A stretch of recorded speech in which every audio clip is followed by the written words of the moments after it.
Well, welcome back everybody. I'm glad to know that you are here.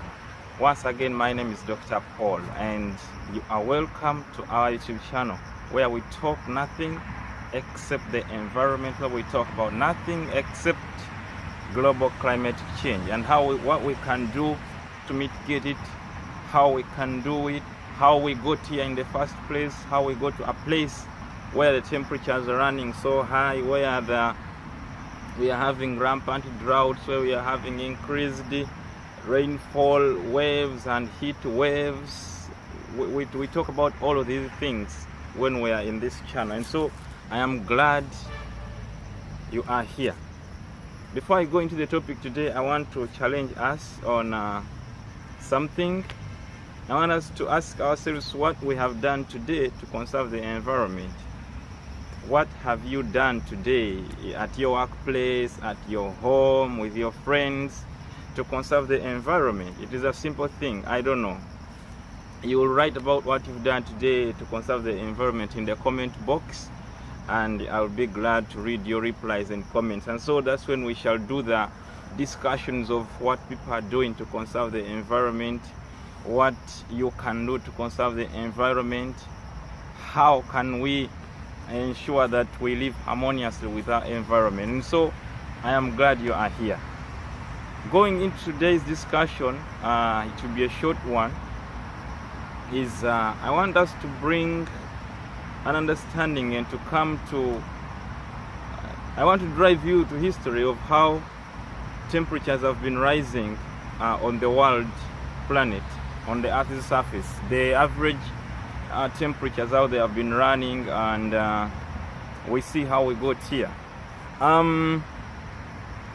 NASA published on its website a document, and they say that the average surface temperature of the planet has increased to about 0.9 degrees Celsius, and this is about 1.6 degrees Fahrenheit since the late 19th century.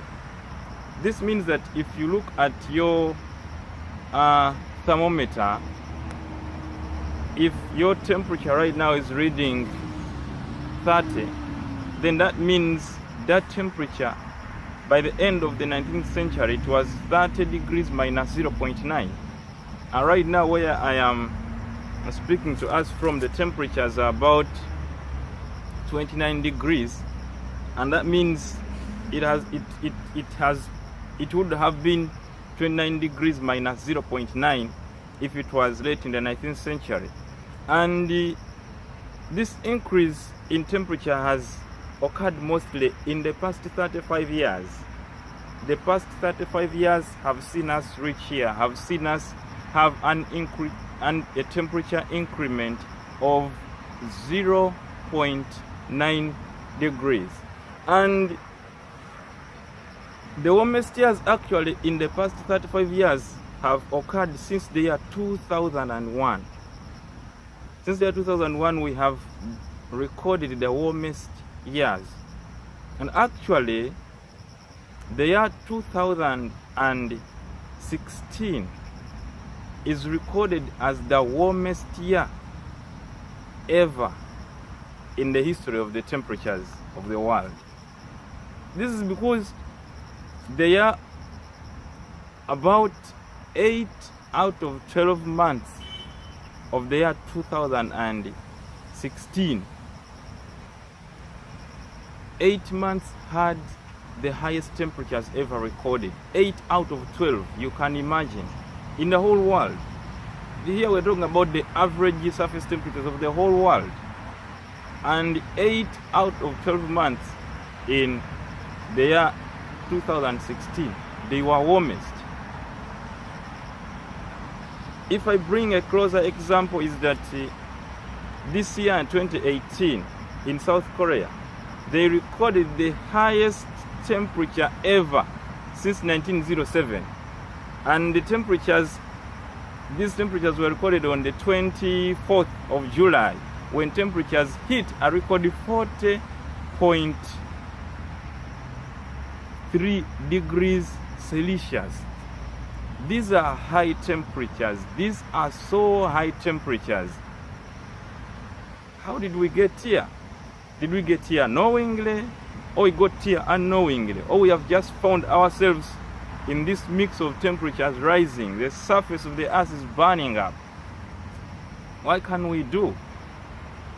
I tried to do a thorough search again on how we got here, and what shocked me a little bit is that this increased temperature is attributed to increased carbon dioxide gas accumulation in the atmosphere, coupled with other gaseous emissions that are accumulating in the atmosphere arising out of human activity. Can you imagine that we the humans, the activities we do are leading to accumulation of emissions in the atmosphere, and as these emissions accumulate, coupled with the increased accumulation of carbon dioxide gas in the atmosphere, then the temperatures are rising up. So that means one who creates it must be in a position to prevent it. So if we have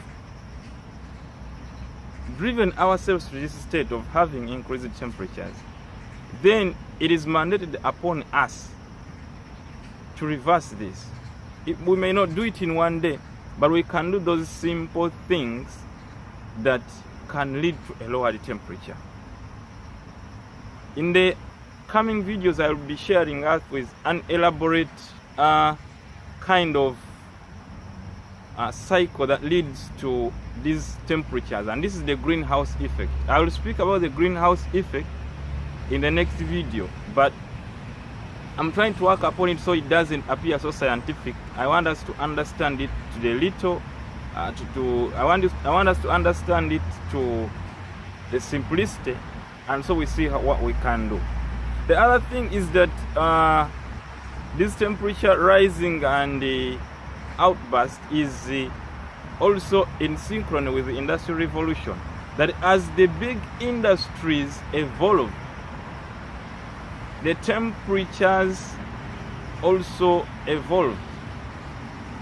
The temperatures, they increase with increase in Industrial Revolution. But I will also be talking about those other things in the upcoming videos. What is the impact of this increased temperature on land? Today I will just give us a hint of what would be the impact of this increased temperature on land. And then the other videos still to come, and the other discussions we shall be talking about the impact of this increased temperature on in the waters, the seas and the oceans, and what can happen with these increased temperatures. And we shall talk about the impact of these increased temperatures on humanity, on human survival and the economy. But for today, let's just talk about a few or two or three things that are impacted on land when the temperatures rise. The first thing is that there is going to be increased land desertification. We know some places in the earth already have deserts, but what's going to happen is that with these increasing temperatures, the deserts are going to become more drier and drier.